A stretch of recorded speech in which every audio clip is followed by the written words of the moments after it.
So hi friends, welcome back to my channel. Hi friends, welcome back to my channel. वैजू ह्या चॅनलवरती तुमचं सगळ्यांचं मी वैजंती सावंत खूप खूप स्वागत करते आहे. सो आता चालू आहे दिवाळी वीक. सो उद्या आहे नरक चतुर्थी. पण आज हा व्लॉग मी ह्याच्यासाठी बनवते. आज आहे Sunday. So lazy Sunday. Actually तसाच चालला आहे थोडाफार संडे माझा. पण मी ना आता ना विचार केला की मी आता ना दिवाळीसाठी चिवडा बनवते. इथला मी काही विचारून झालंय आणि मी ट्राय करते.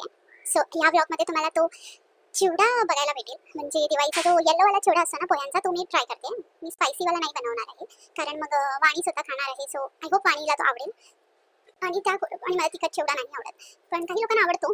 Without wasting further time let's get. मी काही गोष्टी तयार करून ठेवल्या, जसे खोबऱ्याचे बारीक पीसेस करून ठेवले आहेत, काजू कट करून ठेवले आहे, कढीपत्ता चिलीज कट करून ठेवले आहेत, करी लिव्स ठेवले आहेत साईडमध्ये, चिलीज बारीक पीस करून कट करून ठेवले आहेत आणि थोडंफार गोष्टी केल्या आहेत. आणि आता आपण सुरुवात करूया.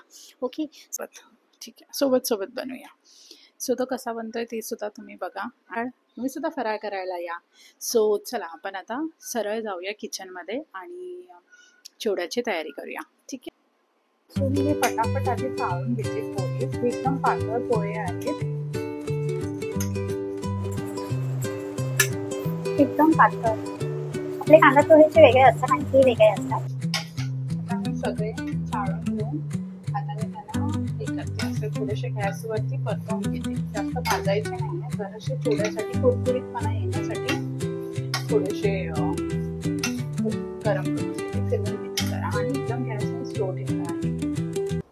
सो माझे पोहे गरम करून झाल्यावरती मी तेल ठेवलं कढईत आणि त्याच्यात काजू कट केले होते ते फ्राय करून घेतले आणि मग ते काढल्यावर त्याच्यात मी शेंगदाणे घातले. मी हे अंदाजेनुसार केलं आहे. आणि मग हे शेंगदाणे थोडेसे गरम करून झाल्यावर त्याच तेलात मी खोबरं जे कट करून ठेवलं होतं ते सुद्धा भाजून घेतलं. अशा करून मी एक एक गोष्टी भाजून घेऊन त्या बाजूला.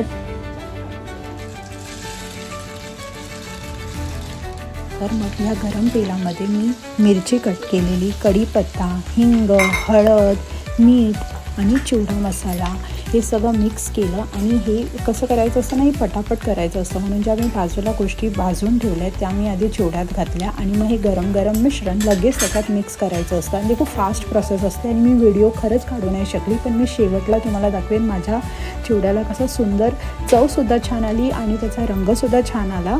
आणि नंतर मग मी त्याच्यावरून पिठी साखर 2 मोठे चमचे पिठी साखर घातली. सो हा बघा, हा प्रकारे माझा चिवडा रेडी झाला आहे. सगळ्यांना हॅपी दिवाळी एव्हरीवन. वाणीला हा चिवडा खूप आवडला. थँक्यू.